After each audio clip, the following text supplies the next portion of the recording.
new issues to deal with other than Rushford. So we're the old news. I did talk to Doug Stahl, who's replaced Bill Hurdy, who was the point of contact for us when the flood happened and for the year thereafter. Mr. Hurdy is now the head of the State Homeland Security Emergency Management Division. And Doug indicates that he has seen the documentation flowing back and forth between his office and Chicago, where these issues, the major issues, are still residing. He indicates, quite as I suspected, that they're not going to be able to give us as much attention as they hoped they could prior to my leaving. So a lot of this will go on in terms of once they've done the initial assessments on the flood damages that have occurred, and I think they said they were going to visit 24 counties in the next couple of weeks. Once they've got that done, then things settle down a little more and they're back into their routine. But it's disappointing from the standpoint of this happening. The timing is terrible.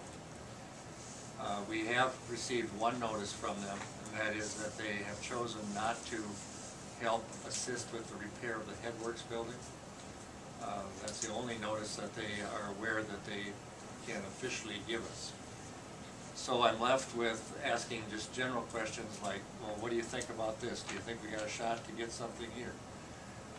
Yes, on the major one, which is the road reconstruction, utility reconstruction.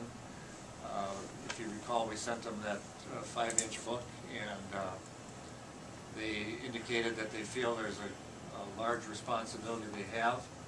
But when I ask, can you sort of quantify what large is, of course, they don't give you a straight answer, and they just say, well, we'll still need to test it out and see.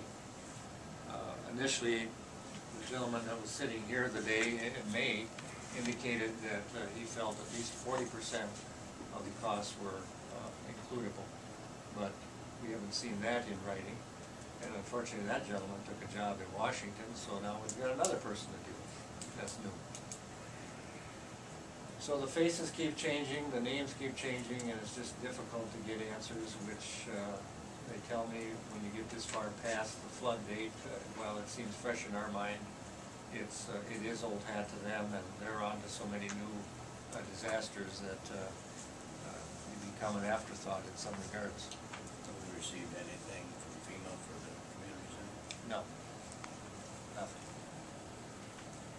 We were second on the list. We were second on the list, yes, for a lot of things, and it's not just that one. There's some bigger ones that we're waiting for.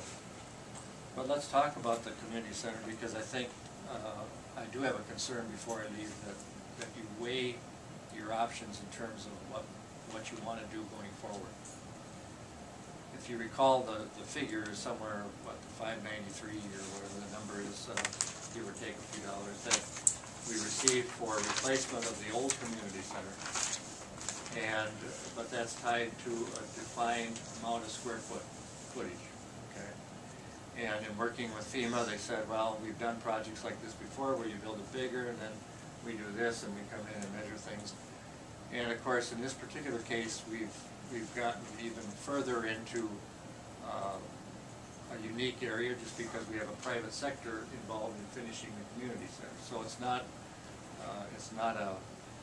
just a FEMA project, if you will, to repair it.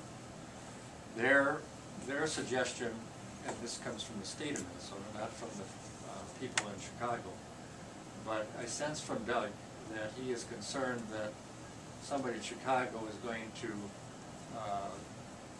create issues for us with our community center out here that they didn't have or did not anticipate before. And if that were to happen, the only course of action is to take and substitute. We've already paid for the work, so the substitution is already in the works. It's there. You've got roughly $390,000 out of insurance monies from the Dreamin' Horses building. So you've got sources, pockets of money that total up pretty much what you've spent already on the community center. But if you want to make sure that you have that you get your value out of the community center. I mean, one of the choices is don't do anything, and just, if they turn you down, you just forget it. That hardly seems a good choice when you're dealing with $500,000 and some thousand. So the alternate choice is to apply for what's called an alternate project. Okay? And an alternate project would allow you to garner and take the dollars that were headed in that direction and redirect them.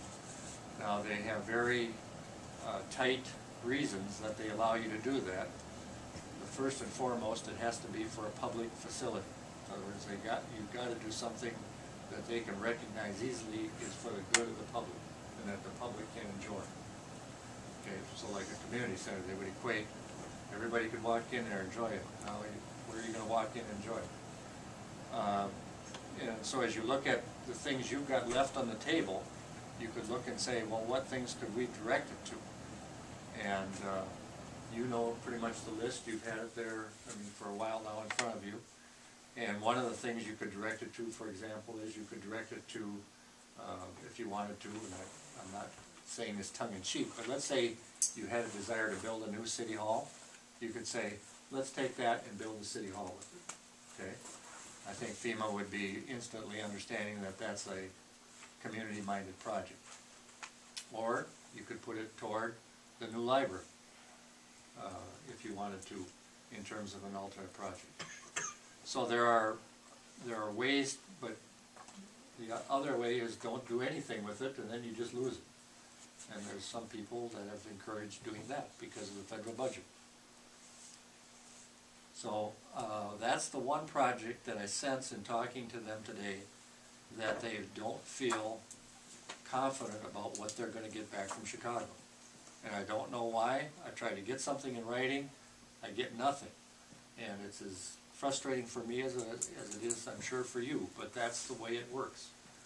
And I can't hurry them along anymore. I can't, without, you know, we certainly can bring pressure on them, but if once you start bringing pressure from legislators, the likelihood of getting any kind of help on the ones that you're waiting on, like the utility improvements and whatnot, where you want them to look favorably. I think if you read the opinion on the Headworks building, you get the idea that there's about 1,000 rules that they can quote, and they'll find one to get you. And if they want to agree with you, they'll find one to agree with you. So they have it in their power pretty much to be what they want to be. And whether we like that or not, it's just the way FEMA is, especially when you get past and you're into things that you're finding that are broke, but they didn't see it when they were here the day that they were here doing their flood assessments. And certainly we didn't see all the utilities underground that were, you know, bankrupt. So what we're trying to show to them in that case, and I think I gave Robert you the book to go read. I mean, we've documented with photos and everything the fact that the flood caused some major damages, and then we cite what happened in Roseau, and of course they contributed up there. So we followed the pattern, trying to get to the same point of being reimbursed for those things, and that hugely impacts your future street plan, whether you do another round, let's say in Wee World or that area up there, which is in dire need of help as well. So when will they get here? I really can't tell you. Can we try to get something more from them? You know, before Friday, it's not going to happen. If you want a list of options to go look at, we can look at options. There aren't a lot of them that you know, you wouldn't want to spend $590,000 on a $10,000 project, because they only pay you up to the 10. They don't give you the 590. They give you whatever you build costs, or the maximum that they said they would do.